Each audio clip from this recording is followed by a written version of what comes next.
युवाओं को रोजगार देने का कार्य नहीं किया, एयर स्टील प्लांट को नहीं चला पाया, धुआं नहीं निकला उसका, तो मैं अगला विधायक बनने के लिए तैयार नहीं हूँ। ये जात पात की राजनीति करते थे, मैं वजीरगंज विधानसभा की बात करता हूँ, मैं विकास की बात करता हूँ, एयर स्टील प्लांट की बात करता हूँ। खिलाड़ी सबसे कमजोर होता था, कहते थे कि तुम उधर भी खेल लो इधर भी खेल लो, दोनों टीम से खेल लो, क्योंकि तुम्हारे बस का तो खेल है नहीं। दूध भतिया लेके घूम रहे हैं, इनका कोई अपना ब्रांड नहीं है।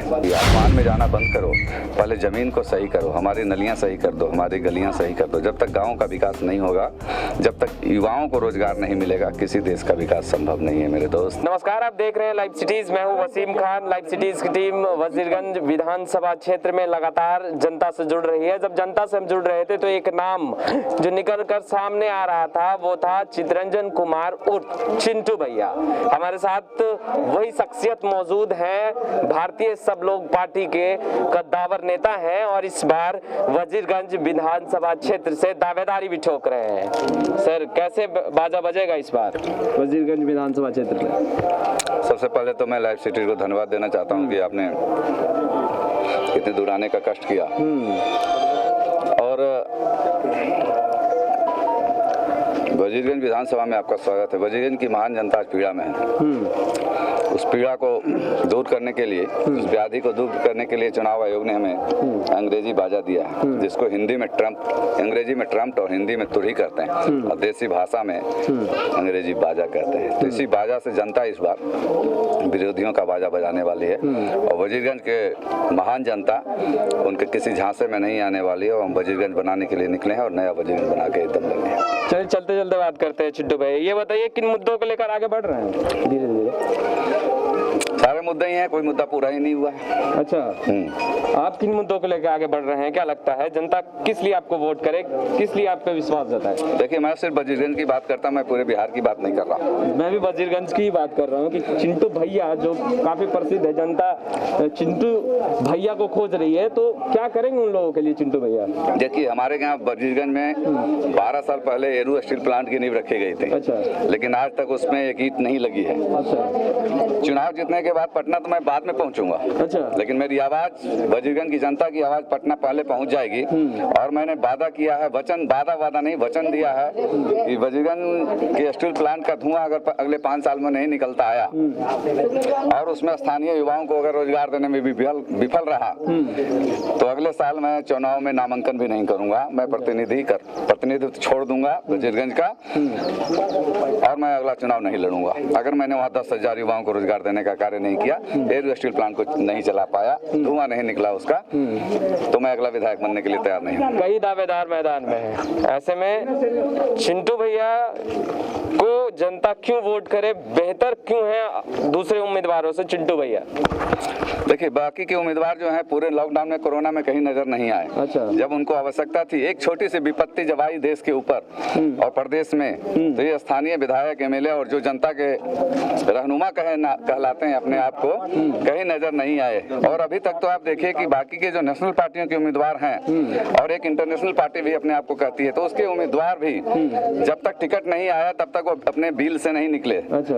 अब ये बिल से 9 महीने में तो बच्चा भी गर्भ से निकल आता है। अच्छा। पहले फरवरी मार्च के आसपास लॉकडाउन लगा है और तब से आज 9 महीना हो गया, ये आज गर्भ से निकले हैं, तो भी ये गर्भ से निकले हैं तो ये बालक है हमारे लिए। तो अच्छा, हमको बच्चा समझ रहे थे, उनको यह समझ लेना चाहिए कि हमें छोटा बच्चा ना समझे, हम खिलाड़ी हैं और खेल के माध्यम से इनको खिला करके हंसते खेलते विधानसभा चुनाव जीतेंगे और पटना पहुंचेंगे। दूसरे जितने उम्मीदवार उनका खेल बिगाड़ने उतर गए? बिगड़ चुका, जनता ने बिगाड़ दिया। अच्छा। ये जात पात की राजनीति करते थे, मैं वजीरगंज विधानसभा की बात करता हूँ, मैं विकास की बात करता हूँ, एयर स्टील प्लांट की बात करता हूँ, वजीरगंज की टूटी हुई सड़क की बात करता हूँ, मैं जब इनसे टूटे हुए नालों की बात करता हूँ, किसानों के नहर की खेती की बात करता हूँ, युवाओं के रोजगार की बात करता हूँ, युवाओं के शिक्षा की बात करता हूँ, पलायन रोकने की बात करता हूँ, इतने सारे मुद्दे हैं। अब हम चितरंजन जी से ये जानना चाह रहे हैं कि आप बोल रहे हैं कि कोई दिखा नहीं और लगातार आप संघर्ष करते रहे, ऐसे में कोई टक्कर देने वाला दिख रहा है चितरंजन को चुनावी मैदान में दंगल में, या चितरंजन सोच रहे हैं कि वो ऐसे जीत जाएंगे? नहीं, ऐसे तो नहीं जीतूंगा।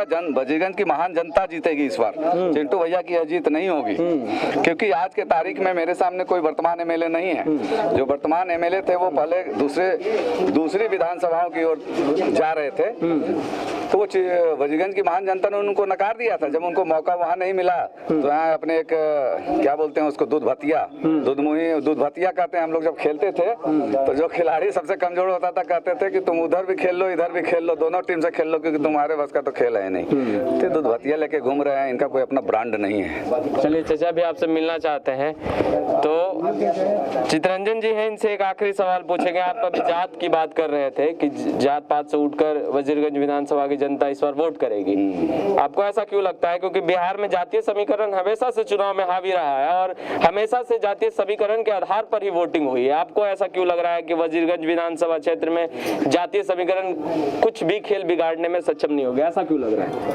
देखिए, जात पात का खेल जो है और धर्म का खेल पिछले जब से आजाद हुआ है देश तब से चला रहा है। आज भी गाँव में घूमता हूँ तो आज भी विधायक जी से गली और नली ही मांगा जाता है। तो मैं तो कहता हूँ भैया, जब हमारा देश चांद तारों पे जाने की बात करता है लेकिन हमारे के यहाँ गली नहीं है नली नहीं है, तो हमसे दुर्भाग्यपूर्ण विषय कुछ नहीं हो सकता। हम तो कह रहे हैं कि आसमान में जाना बंद करो, पहले जमीन को सही करो, हमारी नलियाँ सही कर दो, हमारी गलियाँ सही कर दो। जब तक गाँव का विकास नहीं होगा, जब तक युवाओं को रोजगार नहीं मिलेगा, किसी देश का विकास संभव नहीं है मेरे दोस्त। एक आखिरी सवाल, अगर वजीरगंज की जनता आपको जिताती है, सबसे पहला काम, सबसे पहला पहल, सबसे पहला कदम चितरंजन कुमार क्या उठाने वाले हैं, क्या करने वाले हैं? 3 काम है मेरे पास जो प्रमुख है। पहले तो तरमा को प्रखंड बनाना है, उसके बाद वजीरगंज को अनुमंडल बनाने के लिए लड़ाई तेज कर देनी है। तीसरा जो सबसे पहला आप कह सकते हैं उसको, तीसरा नहीं वो सबसे पहला है, जो वजीरगंज में एरो स्टील प्लांट है, जहां युवाओं को सीधा रूप से 10,000 युवाओं को सीधे और अप्रत्यक्ष रूप से 10,000 प्रत्यक्ष और 10,000 युवा अप्रत्यक्ष रूप से रोजगार में आ सकते हैं। और जब 20,000 परिवार घर को युवाओं को रोजगार मिलेगा तो ये एवरेज एक परिवार में 5 आदमी हैं तो 1 लाख लोगों का पेट पलेगा। तो 1 लाख लोग आज के तारीख में वजीरगंज के जब उनका घर में चूल्हा जलेगा, उनको यहाँ पैसा आएगा, लोग रोजगार करेंगे, तो नया वजीरगंज तो बनेगा ही। नया वजीरगंज बनने से कोई नहीं रोक सकता और न इस एरो स्टील प्लांट को बनने से कोई रोक सकता। ये थे चितरंजन कुमार उर्फ चिंटू भैया, युवा हैं और युवाओं के लिए सोच रहे हैं, लगातार जनसंपर्क कर रहे हैं, लोगों के बीच जा रहे हैं, जनता का आशीर्वाद प्राप्त करने की कोशिश कर रहे हैं और ये दावा भी करते नजर आ रहे हैं कि जीत तो सुनिश्चित है। भारतीय सब लोग पार्टी से दावेदार हैं, का दावा नेता है, लगातार संघर्ष करते रहे हैं, सड़कों पर हमेशा से जनता की आवाज को बुलंद करते रहे। अब देखना यह है कि जब चुनावी रण बेहद नजदीक है, ऐसे में जनता कितना आशीर्वाद देती है चिंटू भैया को। चिंटू भैया के नाम से प्रसिद्ध है जनता के बीच में, चिंटू भैया के नाम से जाने जाते हैं, हर कोई जानता है कि चिंटू भैया कौन है। अब चितरंजन कुमार चिंटू इनका पूरा नाम है, ये जनता प्यार से इन्हें चिंटू भैया बुलाते हैं, अगर हम गलत ना हो तो। बिल्कुल सही, मगर इनका नाम चितरंजन कुमार है। अब देखना यह है कि चुनावी रण में जनता इन्हें मत देकर विधानसभा भेजती है या नहीं, अपने आवाज को बुलंद करने के लिए क्या चितरंजन कुमार को चुनावी दंगल में जीत दर्ज कराती है नहीं। लाइव सिटीज के साथ बने रहे, हम तमाम लेटेस्ट तस्वीर लगातार अपडेट करते रहेंगे। कैमरा पर्सन जैकी के साथ मैं वसीम।